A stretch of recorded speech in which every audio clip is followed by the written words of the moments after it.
Chapter 31. You are listening at Mtlnovel.audio. Boom! The new priesthood erupted with raw, untamed power. Liu felt his divine body growing stronger. His soul felt more solid.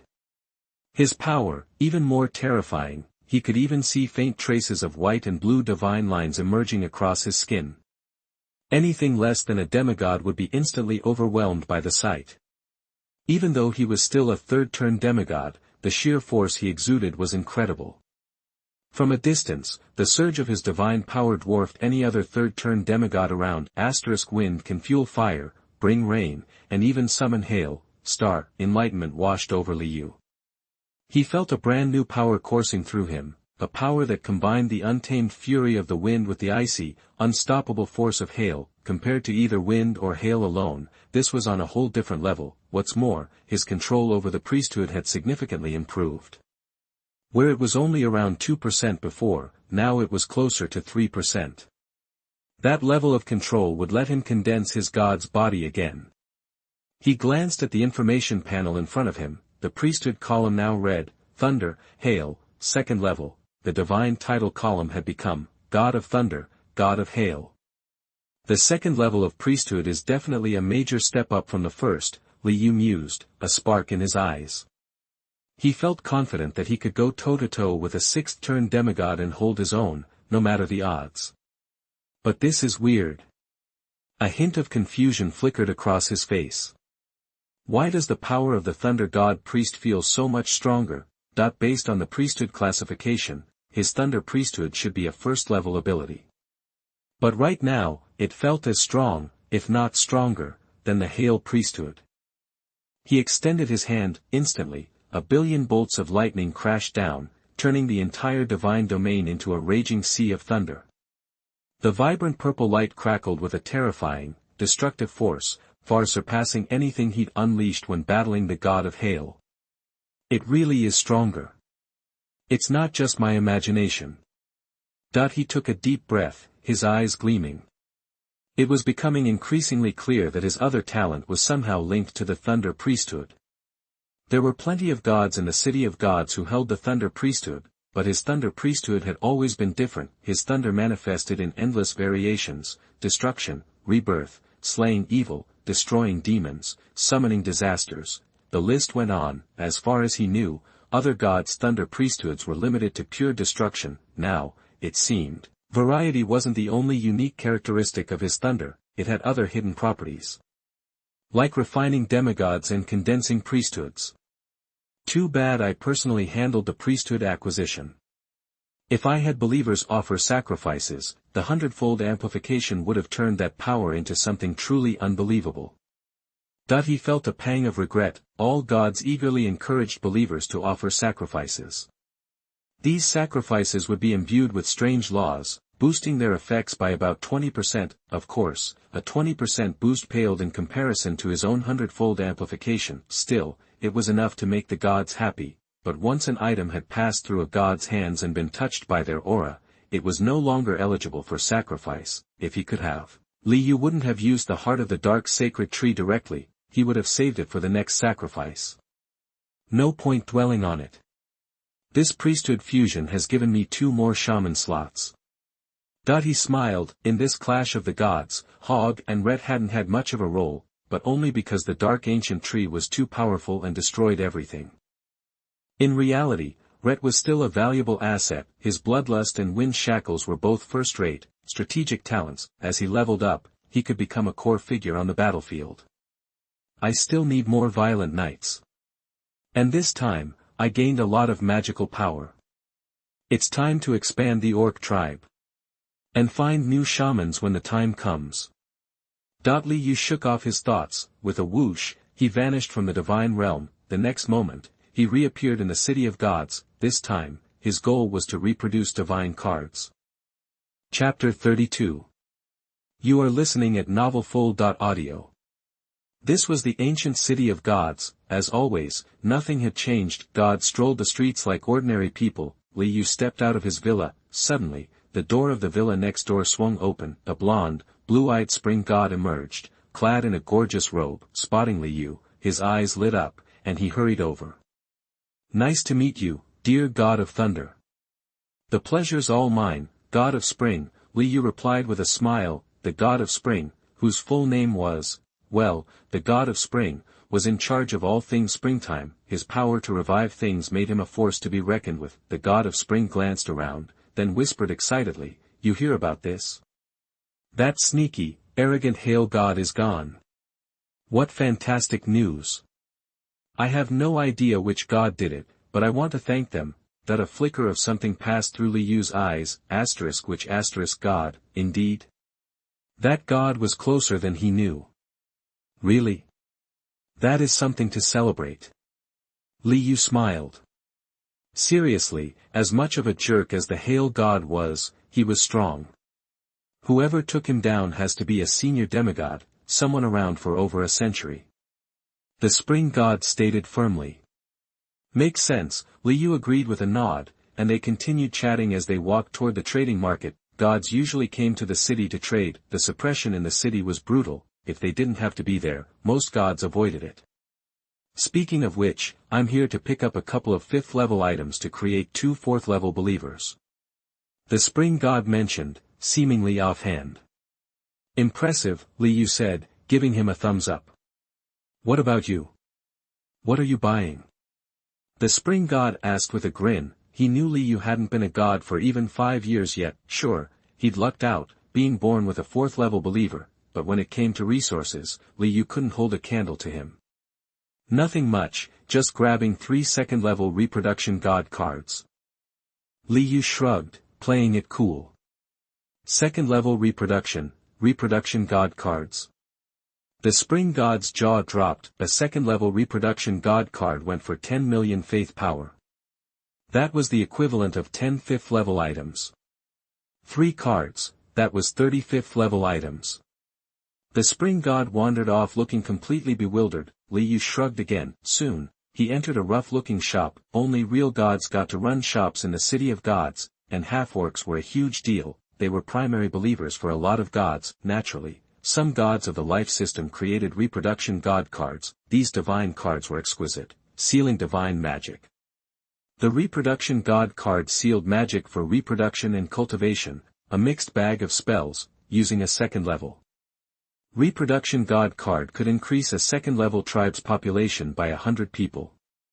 What can I get for you? Inside, an elf server smiled sweetly and bowed. The shop was like a little villa. Everything was kept private. Gods could bring their believers along. I need 3 2nd level reproduction god cards, Li Yu said. The transaction was completed quickly. He didn't waste any time and returned directly to his divine domain. Back in his realm, Li Yu stood tall. He looked out at the Grumsh tribe. Everyone was busy with their work. He'd refined the Hailstone priesthood, merging it with the Storm priesthood. It felt like no time at all, but more than half a year had passed. Huh? The cults formed? He asked, surprised. Hog Shaman had asked him about forming a religious order before. Of course, he'd agreed. The religious order was a basic form of a church, and for a god, the importance of a church couldn't be overstated. It was the most powerful weapon for spreading faith. Not far from the ancestral temple stood an exquisite hall that looked out of place. Though made of wood, it was quiet and beautiful, definitely not the handiwork of an orc. That had to be Vibuba. Among his followers, only the humans were so skilled. A purple badge hung over the main hall. On the badge, a thunderbolt split the heavens, giving birth to all life. This was the emblem of the Thunder cult. With the order, things will be much easier, Li Yu said, satisfied. He activated the 3 2nd level reproduction god cards in his hand. Chapter 33. You are listening at novelfull.audio. Suddenly, a burst of vibrant green light erupted from the divine realm. A 2nd level reproduction god card costing 10 strands of divine power. Totally worth it. The green light washed over the entire Grumsh tribe. Then, it happened. Li Yu watched as tiny particles were extracted from the bodies of Grumsh orc warriors. These particles coalesced, right in the center of the tribe, forming 300 barely perceptible clumps. Each clump radiated an intense life force. Slowly, they grew and divided, becoming more numerous, shaping into living embryos. The embryos grew, getting bigger and bigger. Almost instantly, faint heartbeats could be heard. Limbs formed. In the blink of an eye, each swelled into a wrinkled, green half-orc infant. the babies continued to grow, drawing in the green light that had enveloped the tribe. The light concentrated into the infants. The 300 babies grew rapidly, 1 year old, 2 years old, 3 years old. In an instant, they were all 12-year-old orcs. Every one of them was huge, over 6'3", muscles bulging, jaws jutting, teeth bared, with rough, hard green skin. 300 orcs, half male, half female. That's the power of the reproduction god card, extracting the life information of an existing race, creating young believers instantly. Great God of Thunder, your humble followers offer you. 300 orcs knelt, praying reverently towards the ancestral temple. Here's another advantage of the reproduction god card: it downloads the skills, experience, life skills, literacy, language, and beliefs of an existing race directly into the minds of these new creatures. 300 orcs, all true believers. Back in the divine realm, Liu smiled. A second-level reproduction card for 10 strands of divine power, a steal. With a little training, these half-orcs will be perfect warriors. The Violent Knight ranks could also be seriously boosted. You can never have too many level 5 Violent Knights. Of the orc warriors who tried, only 35 succeeded, leaving more than 70 raptors without riders. Too bad the second-level reproduction card can only breed second-level creatures. Useless for velociraptors. To breed velociraptors en masse, I'd need a third-level card. He was a little disappointed. With these 300 new orcs, the bottleneck for Violent Knights wouldn't be the orcs themselves, it would be the number of velociraptors. But a third-level reproduction god card costs 100 strands of divine power, too rich for his blood. In fact, for many gods, reproduction cards are a serious luxury. 10 strands of divine power for 100 second-level believers. Most gods would see it as a losing proposition. Why not let believers breed naturally? Why waste the money? Boom! Thunder cracked over the Grumsh tribe. The raw power of a god filled the air. Liu's booming voice echoed. From now on, Hog will be the officiant of the Thunder Order. Ret will be the deputy priest. The remaining shamans are now priests of the Thunder Order. Yaimen will lead the Grumsh tribe. These 300 orcs were created by my divine power, and you will treat them as equals. Hog, Ret, and Imen knelt and said, with heartfelt piety, "We obey your will, Lord." Liu turned his attention elsewhere. He didn't need to micromanage the Violent Knights. Hog would know what to do. If he had to oversee everything himself, what was the point of being a god? Gods should be high above, watching the board, not meddling in every detail like some petty tyrant. 2 shaman candidates. A priest who can offer the Vibuba people their due. The Thunder Order must have human priests too, not just orcs. He muttered to himself. The next moment, a divine light descended upon the newly established human tribe next to the Grumsh tribe. It enveloped Glur, the restored former priest of the Hail God. At the same time, another light fell in the Grumsh tribe, covering the new orc with the highest spiritual aptitude. The leaders of the Thunder religion couldn't all be old-timers. They needed a new generation. Besides, higher spiritual stats meant a better chance of reaching the 4th level, of becoming a lord. Chapter 34. You are listening at novelfull.audio. This is a blessing from my lord. In the Grush tribe, a wave of envy washed over the orcs, who wouldn't want to be in the great god's good graces. A human, huh? Hog paused, surprised, then he understood what the Thunder God wanted. As a saint, he wouldn't object. His faith was more important than any race, even his own. In realms beyond the immortal continent, saints could act as conduits for divine power. They believed in their gods wholeheartedly, their minds and bodies in sync. They were a god's most valuable asset. Back in his divine domain, Liu turned away. Time to figure out how to get more divine power. Those 3 second-level fertility cards almost cleaned me out. He muttered to himself. Luckily, he could use divine power to buy things directly, without converting it to pure faith first. Otherwise, he'd be spitting blood. Converting divine power to pure faith only yielded 80%. The best way to earn divine power. A god-on-god battle. His gaze was steady. Now that he was a god, he couldn't afford to be soft. Besides, a general's success is built on a mountain of corpses. As the saying goes, demigods like him needed a lot of bones under their feet to ignite that divine fire. just look at the Temple of War. Every year, countless demigods ascended to the kingdom of God through war. Godly wars were always the most profitable. Faloo, he commanded. Scout out all tribes within a 300-kilometer radius of the Grush tribe. That his powerful voice echoed in the ears of the black dragon Faloo. My lord, your oracle will be obeyed.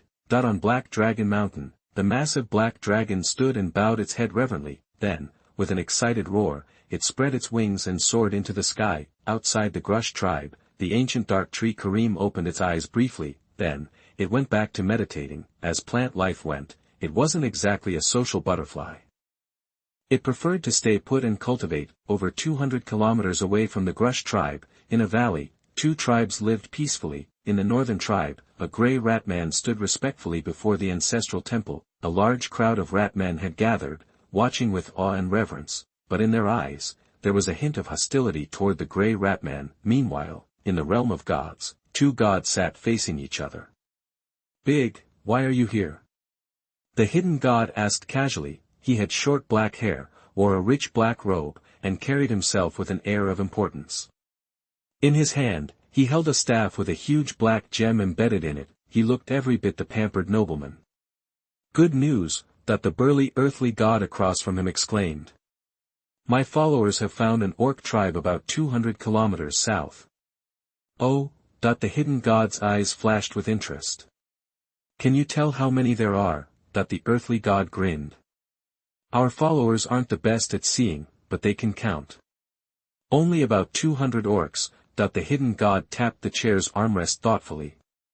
200, sounds like a weak god. Probably just an ordinary demigod, or maybe a one-hit wonder.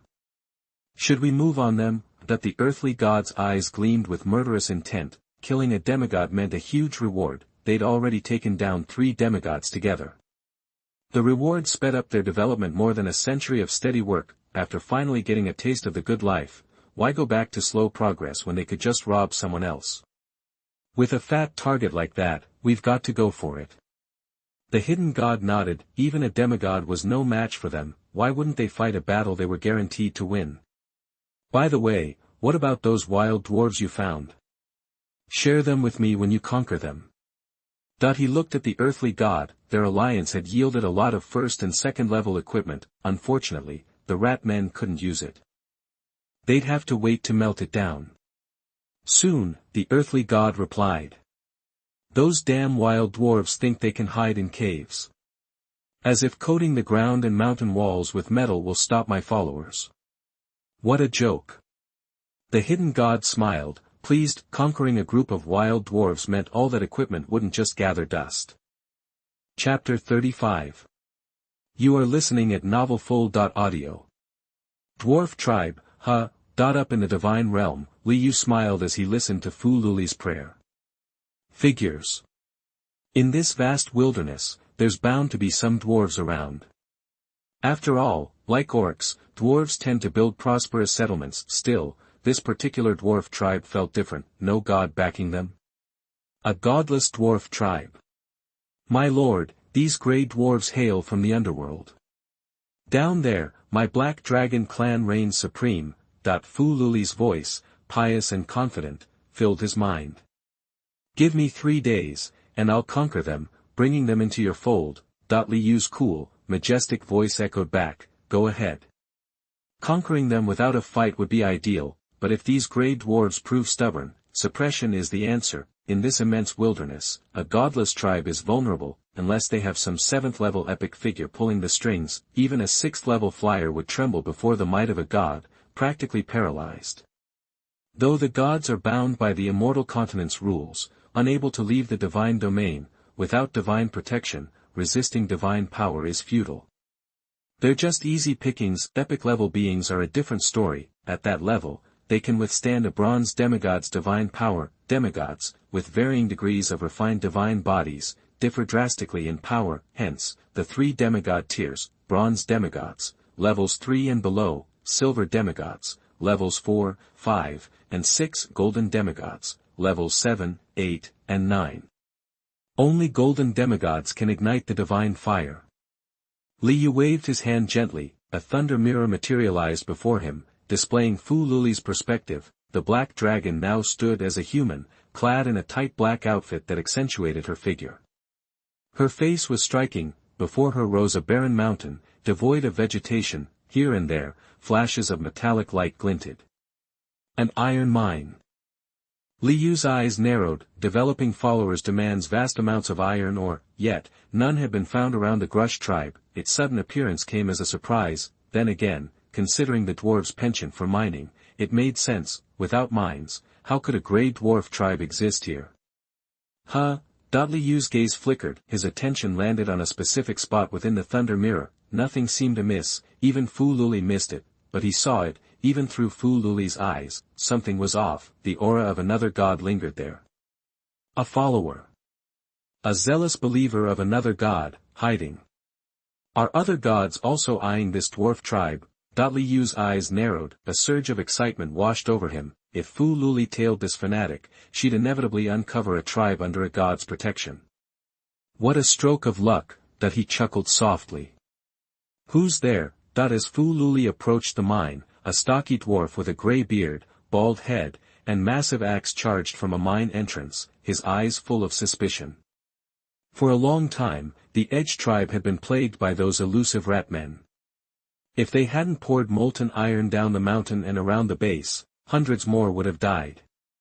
Now, a human woman showed up. Naturally, he was wary. Dwarf, you don't need to know my name. Bring out your chief or wise elder. Faloo commanded flatly. As a black dragon, she looked down on these pathetic grey dwarves. Had the great god of thunder not required it, she wouldn't have spared them a word. How dare you insult me? Yale roared. Without hesitation, he swung his axe at Faloo. A weak, hot-tempered race. Besides blacksmithing, they're useless. Faloo scoffed. Her pupils transformed into dragon eyes. A black dragon's aura erupted.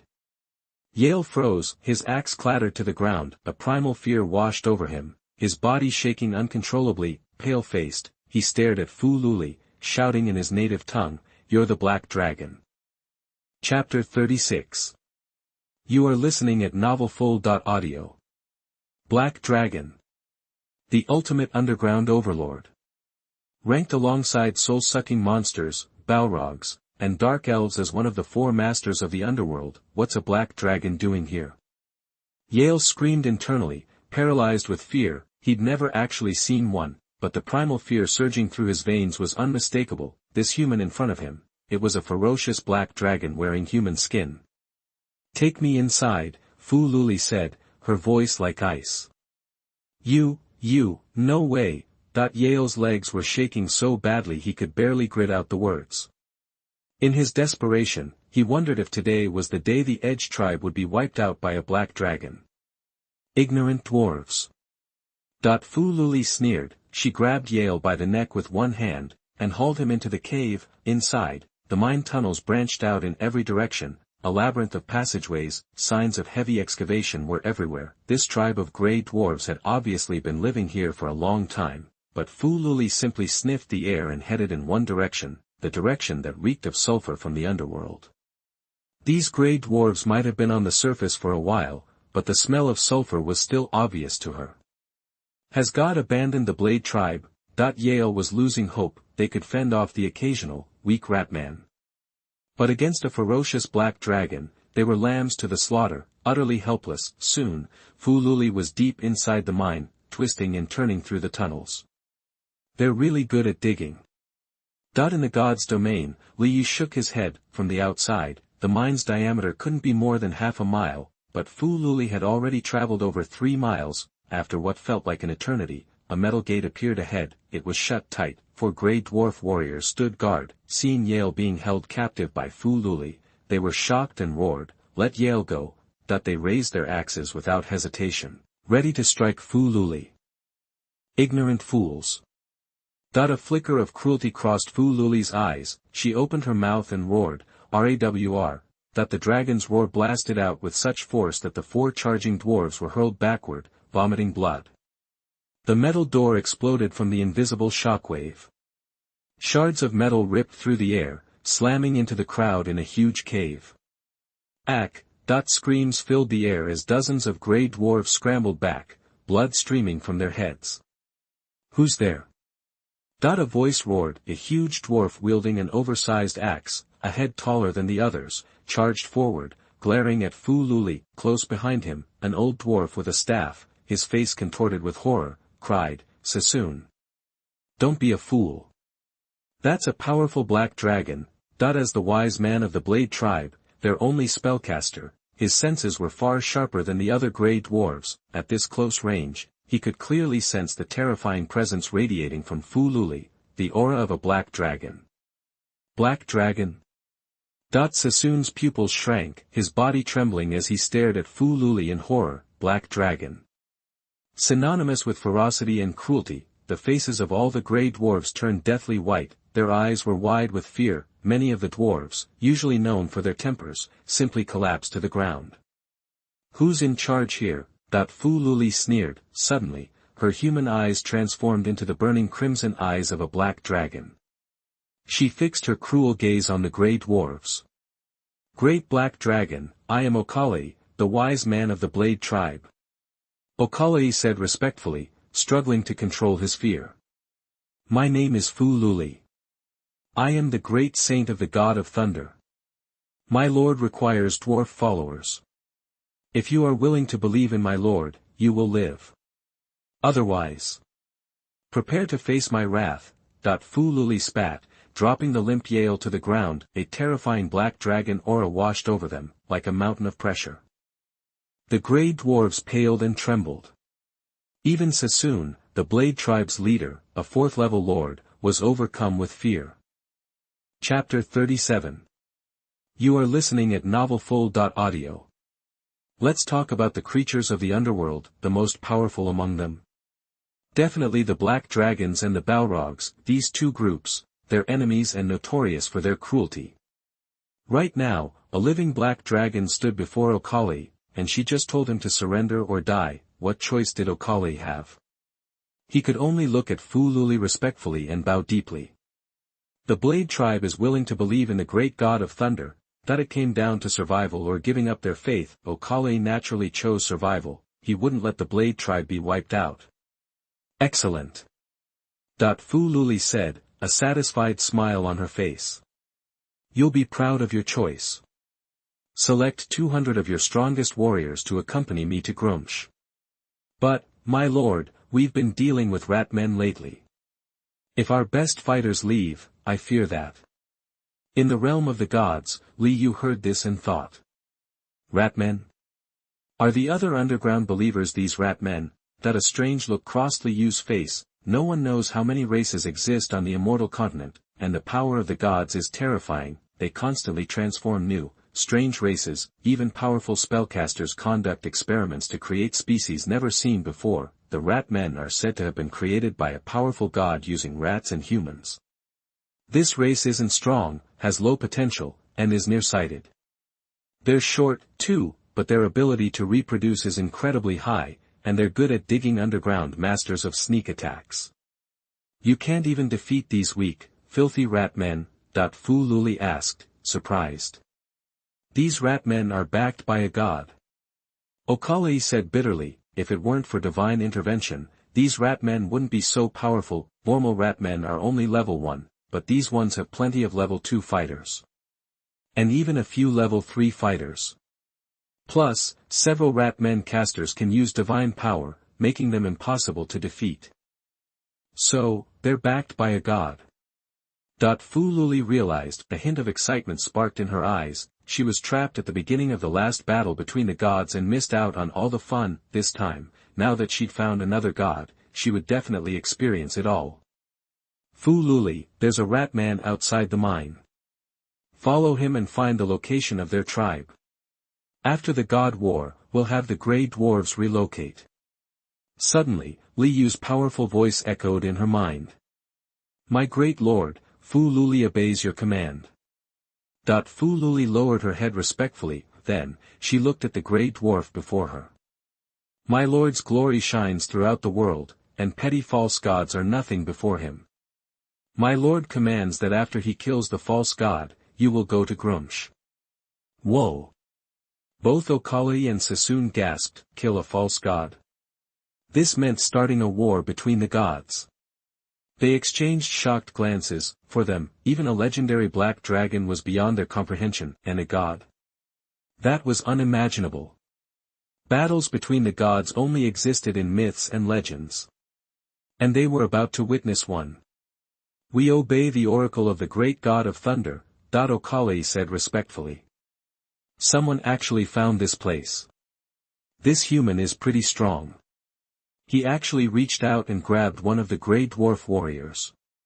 Pope was a rat man. He'd been ordered to monitor the Grey Dwarves and keep them from escaping. Even though his eyesight wasn't good, he saw Faloo and watched her capture Yale, but he didn't understand a word Yale yelled. He wasn't an underground creature and didn't understand their language, but it didn't matter.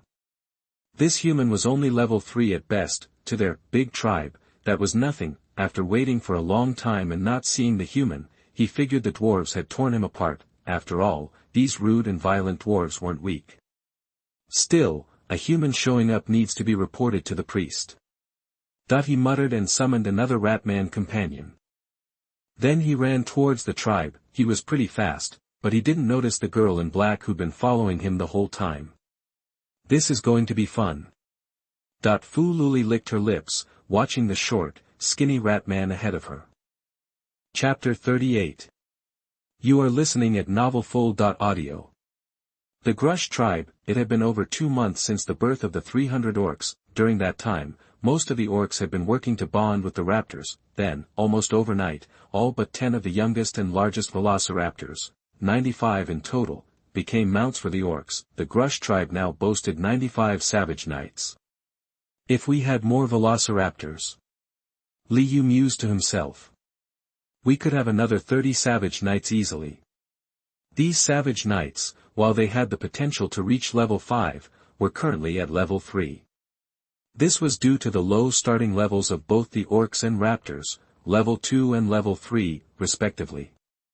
A jump to level 5 wasn't possible right away. But in 2 years, they should all reach level 4 lord status. And within 10 years, they can become level 5 extraordinary beings.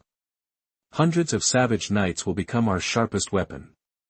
A faint smile touched his lips. Above the Grush tribe, thunder rumbled and divine power surged. Hog, 230 miles north, there are 2 ratman tribes. Lead the savage knights and the elite teams to eliminate and suppress these followers of the evil god. His majestic voice echoed across the sky. In the main hall of the Thunder religion, Priest Hog bowed respectfully.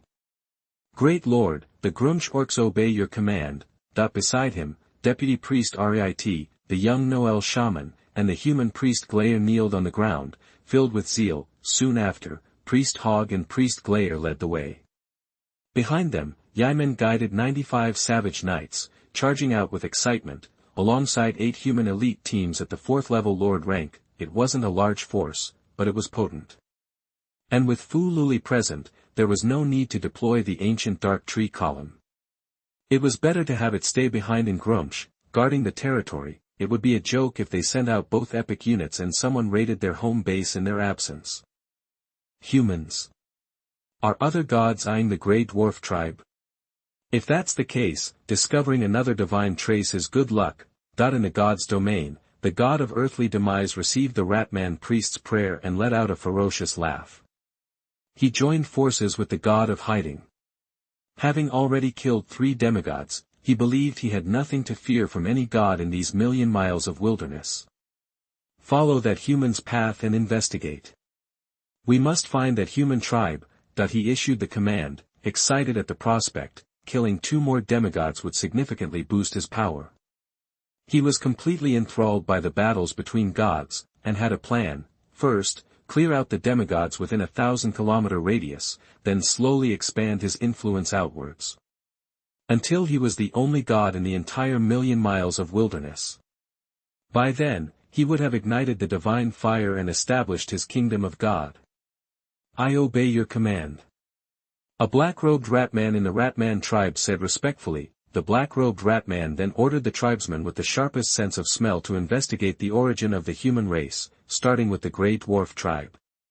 "I heard human blood is delicious." A bloodthirsty glint appeared in his eyes. Outside the tribe, Faloo stood on a mountain, watching the rat tribe in the distance. She was more than 4 kilometers away from the Skaven tribe. This was according to Liyu's instructions. 4 kilometers marked the effective range of a second-turn demigod realm in the immortal continent.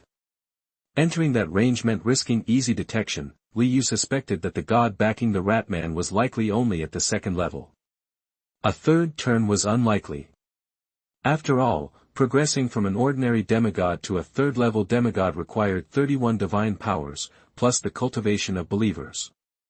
There were probably few third-level demigods in these million miles of wilderness. Returning 8 kilometers away as a precaution would be too far to see the rat tribe at all. Nothing detected. It seems he's indeed a second-turn demigod.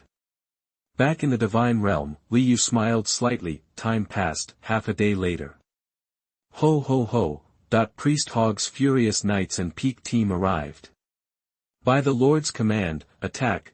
Faluli's eyes glowed with a crimson, cruel light. She transformed into her true form as a black dragon, spread her wings, and soared into the sky, a terrifying aura emanating as she charged towards the rat tribe 4 kilometers away. Kill! Hog bellowed ferociously. The savage knights charged forward, eager for battle. Chapter 39. You are listening at novelfull.audio. Rumble. The ground shook. The rat tribe huddled amidst low bushes, but against this rampaging night, they were helpless. The raptor snorted hot air, its thick feet pounded the ground. At 4 or 5 tons, it crushed everything in its path. Above, a ferocious black dragon circled, its cruel eyes scanning below. In moments, it would be within 2.5 miles. Meanwhile, at the heart of the Skaven tribe, within the god's domain, the god of earthly movement reeled. His eyes glowed yellow as he stared south in alarm. An epic black dragon. Tier 3 raptor dragon cavalry. And Tier 4 humans. Where did they come from? Did the humans discover the dwarf tribe? Are they tracking that believer? That he shot to his feet, shaken. The swift dragon cavalry was bad enough, but the epic black dragon turned his face white. It wasn't the black dragon's strength, not really. If it dared show itself in the immortal continent, he could swat it down like a fly. The problem was, it shouldn't be in the immortal continent. And his believers? Their strongest was 7 Tier 3 rat men, compared to an epic black dragon. That was a joke. They're infused with divine aura. They're followers of a god. A god has launched a divine war against me. What do I do? My believers are doomed. Panic seized the earthly god, draining his face. He knew the brutality of divine wars, a fight to the death, no holds barred. And if his opponent commanded a Tier 7 epic level believer, their own power must be immense. Wait. The hidden god. I can run to him. The thought galvanized him. He immediately sent an oracle. The rat people must prepare for war, and dispatch envoys 15 miles north. He had to contact the hidden god now. Any later, and it would be too late. Damn reptile. He clenched his fists, watching the black dragon draw closer to the tribe. 2.5 miles was nothing. In less than a minute, the black dragon loomed over the rat tribe. Below, thousands of rat men swarmed like ants. Every single one trembled, their faces blank with terror. They stared up at the monster above, a dragon. The legendary dragon. Never in their wildest nightmares did they imagine they'd go to war against such a creature. Weak, filthy rats. Faluli's jaws parted. A jet of black and red dragon breath, thick with the stench of sulfur, erupted. The heat alone was enough to ignite wooden huts. Boom! The dragon breath slammed into the ground like a colossal fireball, engulfing a 20-meter radius in raging, crimson-black flames. A crater opened up, and the 20-odd Ratman warriors standing there, vanished. Not a speck of ash remained. Everything was consumed by the dragon's terrifying breath. One of the dragon clan's deadliest attacks, Dragon's Breath. Roar! Faloo roared, both thrilled and cruel. She spread her wings and swooped down. Run! Chaos erupted in the Ratman tribe, driven by blind terror. Most scattered and ran, except for a few fanatical believers who stumbled forward, trembling. The dragon's breath had already erased any semblance of resistance. They were too powerful. No flesh and blood could withstand that. What choice did they have? Impressive. The Dragon Clan truly are a battlefield game-changer. Dragon's breath melts anything that's not strong enough. From his divine domain, Liu watched, impressed. If he had the chance, he needed more dragons. Without a doubt, dragons were both the lords of the sky and powerhouses against ground units. On the battlefield, they were even more intimidating than the epic-level Dark Ancient Tree. Dragon power was a strategic weapon. Against enemy cavalry, a dragon would completely neutralize them. Dumb beasts were far more afraid of dragons than intelligent life was. Who? Charge! Hog and Greer led the way, the furious knights and the Peak team charged close behind. The chaotic rat tribe couldn't stand against them at all. Even at the same tier 3, the furious knights effortlessly beheaded the strongest ratmen. Blood stained the entire ratman tribe red. Screams and the clang of steel echoed everywhere. Chapter 40. You are listening at novelfull.audio. Son of a bitch. Damn black dragon. Damn cavalry. Are those humans for real? Back in his divine domain, the earthly god's face was ashen.